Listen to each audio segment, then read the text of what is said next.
Coronavirus has changed the way that we live our lives. During this period, I've been fascinated to see how everybody has had to adjust to a new normal.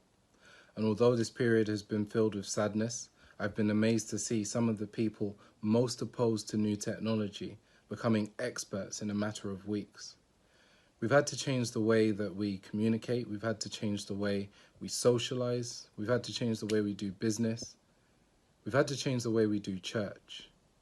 And if you're watching this, there's a chance that you have recently discovered Jesus as a result of Christians and churches reaching out online. And if that is you, then this is a message of encouragement. You may have found yourself joining Bible study sessions on Zoom. You may be watching sermons on YouTube. You may have bought a Bible on Amazon and are delving into the Word for the first time, gaining confidence and knowledge. But where, for people like me, the prospect of returning to quote-unquote real church in a not too distant future is a source of excitement, for others, this prospect is a source of anxiety. Where do I go? What do I wear? Where do I sit? What if they ask me to stand up? Gosh, what if they ask me to pray? Now, this message of encouragement is for you to come as you are. Now, Revelations 22:17 says, "Let the one who is thirsty come. Let the one who desires take the water of life without a price." Now, here it is saying that the water of life, the gift of salvation, is provided to the spiritually thirsty. It is given free by God's grace.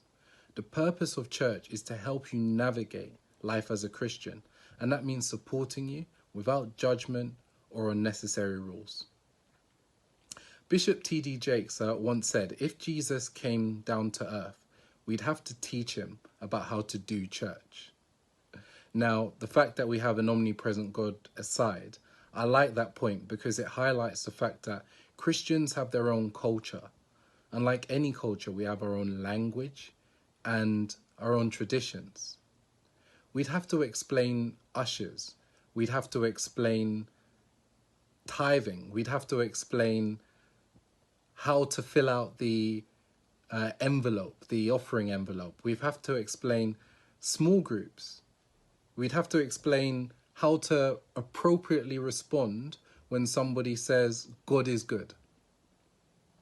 But none of this has been designed to exclude newcomers. In fact, it's a sign that you're joining an actual community with its own slang and quirks. Jesus had no interest in being part of an in-group that excludes people. He wants the whole world to be saved, and as such made his entry criteria incredibly simple. All you need to do is believe in him, and you can have salvation. It's the job of the church to make you feel welcome. Now, this isn't to say that being a Christian is plain sailing. Quite the opposite. To come as you are is the first step in a lifelong journey to step away from a fallen world and step into God's kingdom. In Romans chapter 12, verse 2, the Apostle Paul encourages Christians not to be conformed by this world, but be transformed by the renewal of your mind. That testing you may discern what is the will of God, what is good and acceptable and perfect. You have started your relationship with the creator of the universe. You're going to understand the fact that he loved you so much that he sacrificed his only son so that you could be saved. Now you're in the process of getting to know God, reading his autobiography, and truly appreciating how much he loves you. It's only natural that you'll start to explore ways to make him happy, and church, with its diverse members and wealth of experience, can help you on your way. So I pray that through reading his word, through prayer, and through meeting with other Christians, you experience real transformation and the fullness and joy that comes with the love of God, so much so that you can help a new cohort of believers get to grips with our weird Christian traditions. Amen.